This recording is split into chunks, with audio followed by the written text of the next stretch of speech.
Today, I'm going to be talking about a daily drawing practice or a daily painting practice.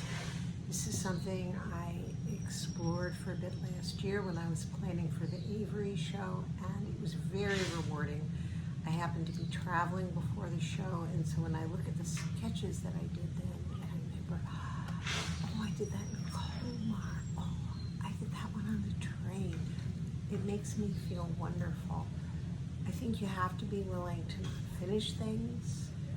You have to be willing to be imperfect. And you have to enjoy learning. I did many things that I didn't like at all, but somehow I'm still glad I did them, and I'll show you what I did. And then we'll get to the meat of the lesson. Thank you.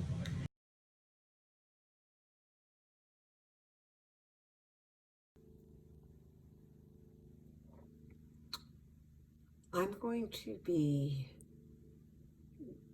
making a watercolor study of this leaf. My plan is to get it drawn, just sketched out, then do a soft pale pink,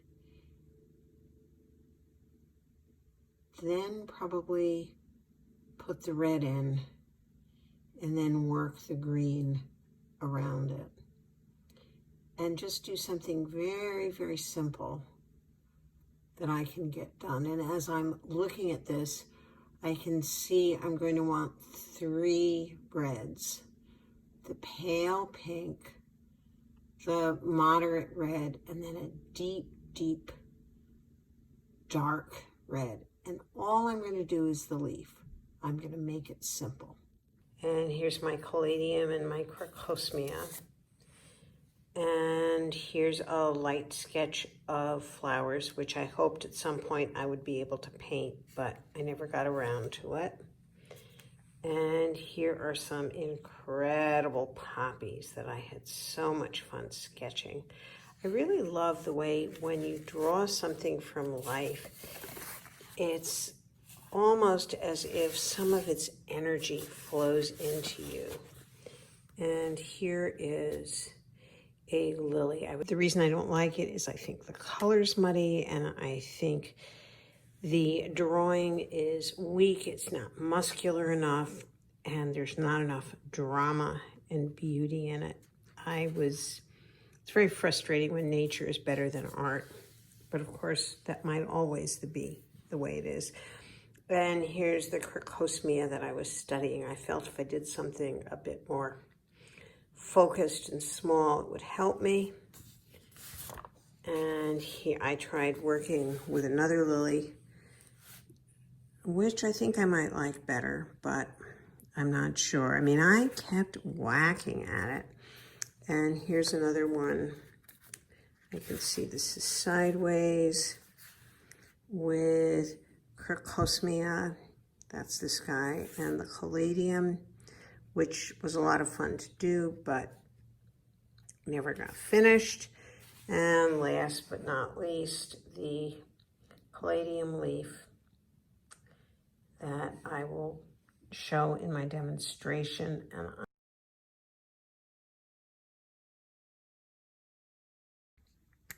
before I began arranging my camera, I put a drop of water in all my colors. This is a palette that I've been using probably for several months. And when I'm ready to paint, if I'm organized before I begin to paint, sometime before I begin to paint, I put a drop of water in each color. I could also use a mister. I wonder where that white came from, And that way when I'm ready to actually pull my color, it's softened up a bit.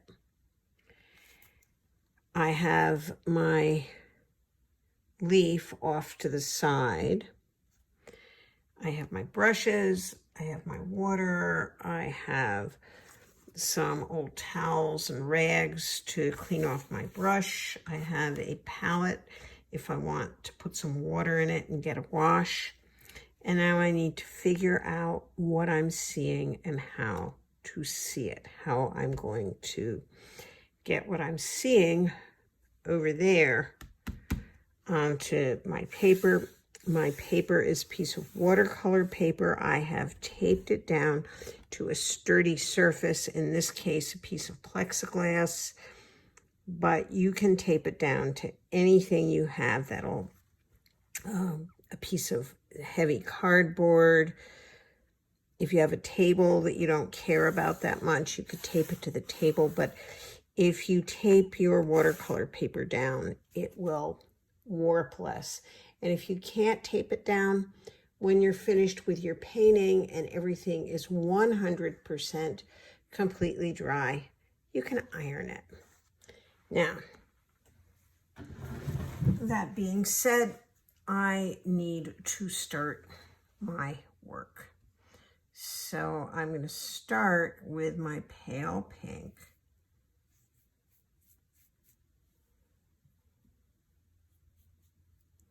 I might be able to live with that. So as I'm looking at this, not getting quite enough variation in this.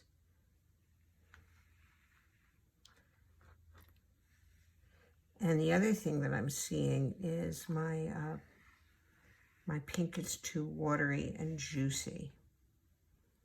This is a little more vertical than what I'm actually looking at.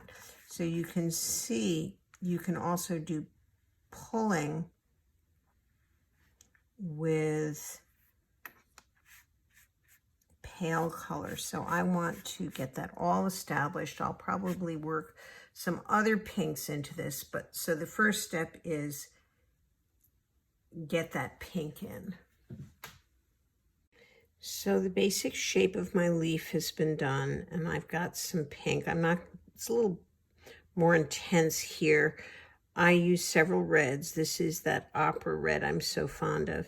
And now what I want to make is the darker parts of the red. I hope it doesn't bleed too much.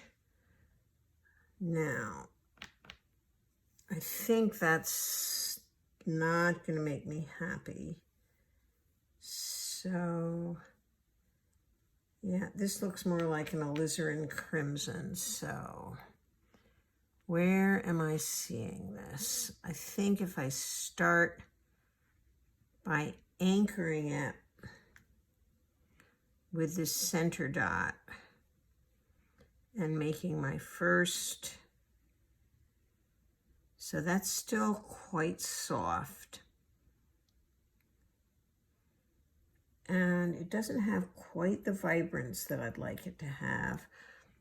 So let me work a little bit with, I think that's a little more where I want it. And as much as I love this brush, I'm having the same experience with it that I had last night. It is too pointy.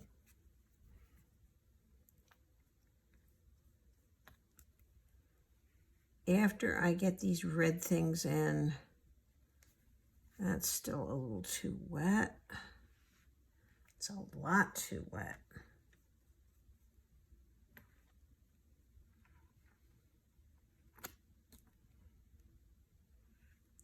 Got all this stuff coming in there.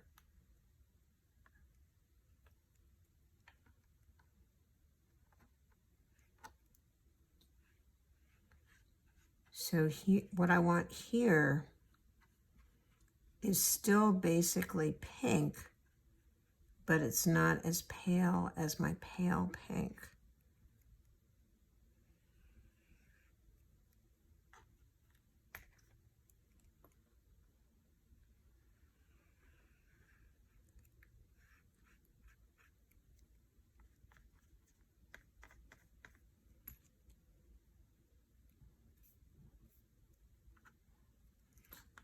And I can see, well, it's a little too intense. Let's soften it up with some water. I can see where the green is here. I have a very soft edge where it meets the pink. So I'm going to take a moment, probably take another brush. And this I think I could do with my pointy brush and start working the green in. This green is probably going to be too yellow, but I can always add another layer. I want to see. I kind of like the intensity.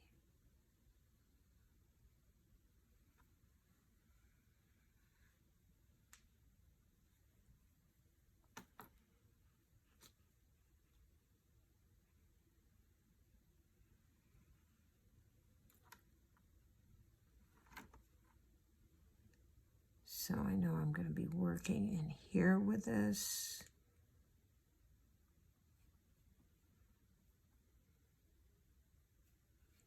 Not going to worry too much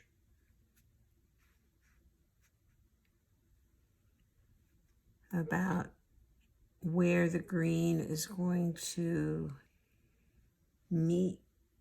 I've begun to establish the basic venation. I know I'm going to want to work a darker color in, but I want to let that dry, and I'm going to try and establish the archipelagos of the pale pink, and I want to do that with a fairly crisp line. And I'm not going to worry about drawing it in a photographic way. I want to get the feel for it. I'm looking at it fairly closely, but I'm not copying each proportion. I'm just looking at it enough to try and get the quality of the edge, the line, the sense of where it's happening. And if my color isn't a perfect match, I'm not going to worry about it that much, as long as I've got the basic feel of it. And I will continue to do that throughout the whole leaf. So I'm getting my pale areas of pink. And before I try and refine that anymore, I want to go in and get more of the structure using my deep, deep, deep red. I'm also hoping that will make my pink look a little bit paler if it has a deep red to be contrasted against. So what I'm doing is I'm working a deep, dark, intense green in there. I want my reds to pop, but I don't want this to be a line. So I've got one brush that is filled with paint, and I've got, but not too much. I don't want to make puddles with it. Obviously that got a little too blotted. Let's pull it out again. That's not enough paint. I want more there. And so I'm putting a little bit of a gradient in here. I want the soft edge going into the green and the hard edge where it abuts my pinky red stuff. So I'm not just coloring, I'm not just drawing, I'm doing both at the same time. And I'm looking at the leaf in front of me and trying to figure out what's important about it, what makes it look good to me, what am I seeing, and then trying to use whatever technique I can muster to find a way of making some kind of visual equivalent of that.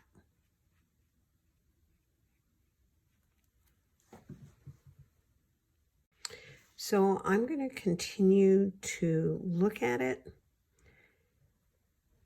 tweak it a bit, but I'm pretty close to being at the end of working with this. And I realized something as I was making stray marks on this. Always a good idea to have a piece of junk paper if you're going to rest your hand on your artwork. This is probably more for pencil and smudgy things, but this is going to protect this part of my work from getting messed up. Thank you so much for watching Art at Home. I hope this is a demonstration, a lesson that really sticks with you. I hope you can take it to other places, that it won't just end when the video ends. Have a good one.